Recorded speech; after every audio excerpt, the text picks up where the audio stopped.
Podcast, apa kabar? Semoga teman-teman semua baik-baik ya, sehat-sehat. Tetap jaga diri ya, jangan sampai lengah.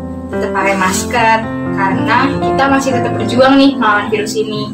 Jangan lupa tetap di rumah aja, kan ada aku Nanda yang nemenin kalian di masa-masa pandemi ini.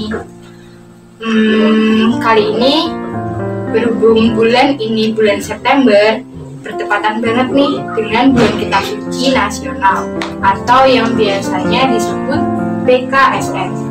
Nah, minggu ketiga ini PKSN itu bertema orang berdosa namun dipercaya oleh Tuhan. Nah, di sini aku gak sendiri loh. Aku ditemenin sama orang-orang muda milenial, yaitu ada Kak Prita dan Kak Petra. Gimana kabarnya? Baik. Kamu sendiri? Baik dong. Nah, jadi gini, kita di sini mau sharing pengalamannya Kak Prita sama Kak Petra seputar tema BKSN minggu ketiga ini. Udah tahu belum sih tema ketiga BKSN ini itu apa?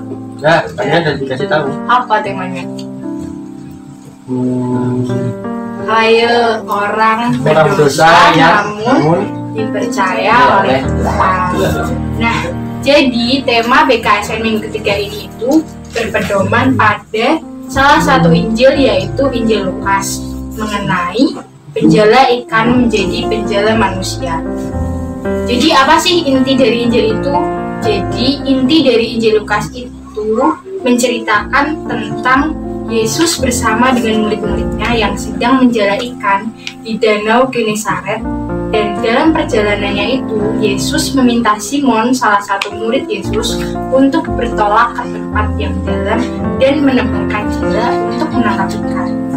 Tetapi Simon merasa putus asa. Kenapa Simon merasa putus asa? Karena sepanjang malam tidak dapat mendapatkan ikan sama sekali. Tetapi Simon juga menambahkan bahwa ia mampu melaksanakan perintah Tuhan karena Tuhan sendiri yang mengutusnya. Nah, maka ia mencoba menebarkan jala. Setelah mendengarkan perintah Tuhan dan melakukannya, mereka akhirnya memperoleh hasil ikan yang lebih dari apa yang mereka bayangkan.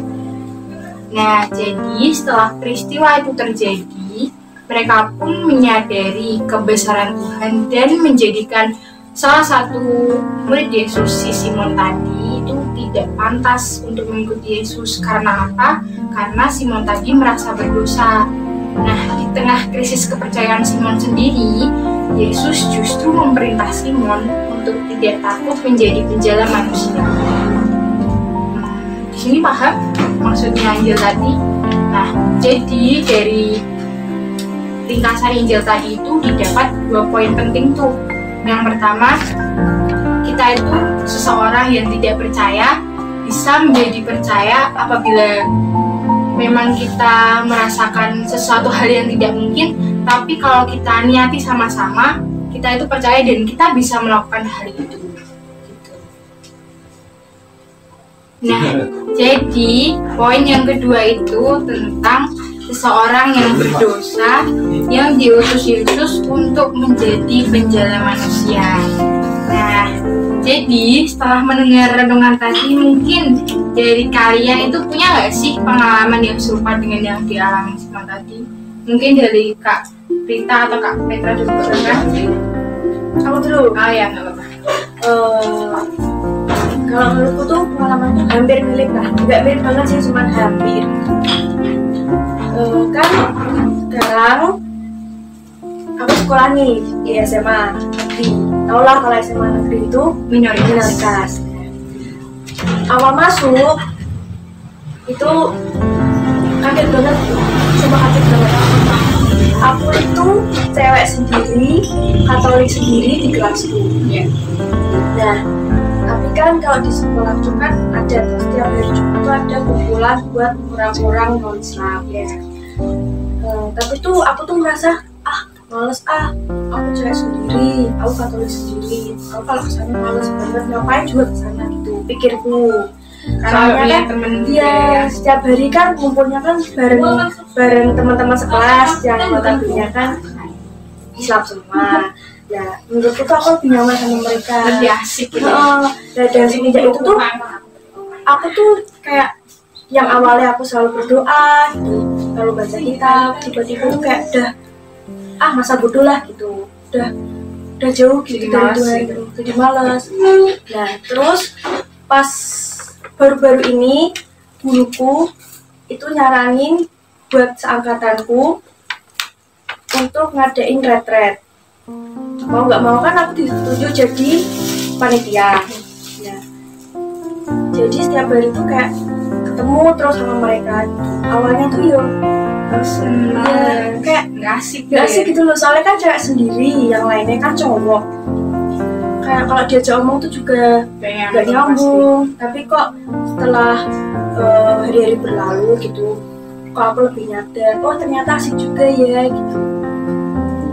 Nah semakin hari tuh menurutku tuh aku tuh malah semakin berdosa. Karena apa kan dari dulu semenjak aku masuk SMA kan aku udah males gitu, males doa lah, males buat baca kitab lah. Dan semenjak baru-baru ini aku deket sama mereka tuh mikir, wah mereka tuh nggak seburuk yang aku kira gitu. Mereka juga asik gitu ya. Kenapa nggak dari dulu aku gitu ya? Nah mulai dari itu aku bisa akrab dengan dua-duanya ini, dan aku tuh lebih bisa terbuka gitu loh. Kan tau lah kalau semisal kita beda sendiri, nah yang lainnya itu pasti pada kepo ih kamu ini tuh apa sih lah.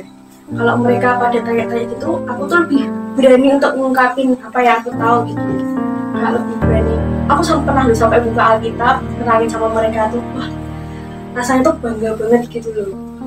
Jadi semenjak itu tuh rasanya kayak adem, tenang gitu.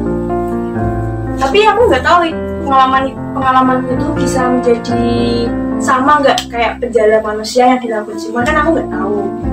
Cuma sebagai pengalaman. Ya kalau bisa kan ya syukurlah dapat menarik satu orang untuk mengikuti kita, walaupun kita nggak maksa. Kalau aku pengalamanku gitu. Tapi kalau kamu? Petra. Kalau aku sih pengalamannya tuh untuk masuk ke SMA. Ya. Nah, kan ini kan aku udah kelas 1 SMA ini. Ya. Dulu sebelum beberapa bulan lalu lah, pas pendaftaran tuh kan, tahu udah dari dulu dari kelas 1 SMP udah pengen banget ke SMA yang favorit ini.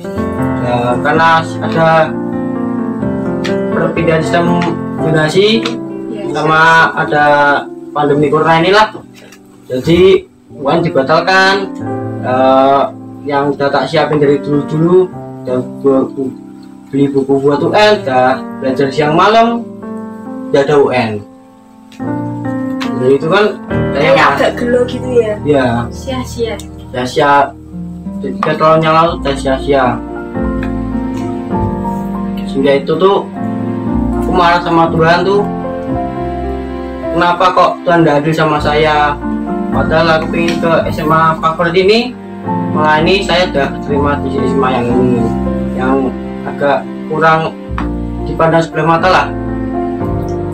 Nah, setelah menjalani beberapa bulan udah mulai pelajaran juga secara online dari rumah, ternyata juga tidak buruk juga. Mungkin kalau Tuhan menerima aku untuk di SMA yang favorit, belum tentu saya tuh bisa cemerlang di SMP gitu. Menarik banget ya teman-teman pengalaman-pengalaman dari Kak Prita dan Kak Petra.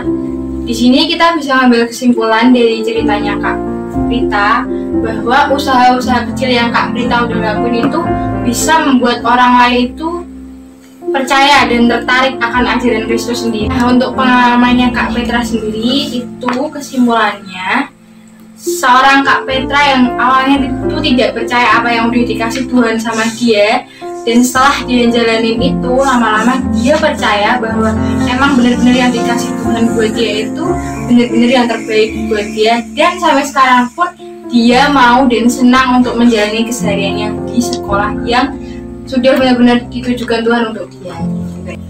Asik banget nih obrolan kita malam ini. Terima kasih buat Kak Prita dan Kak Petra yang sudah mau sharing-sharing pengalaman kalian.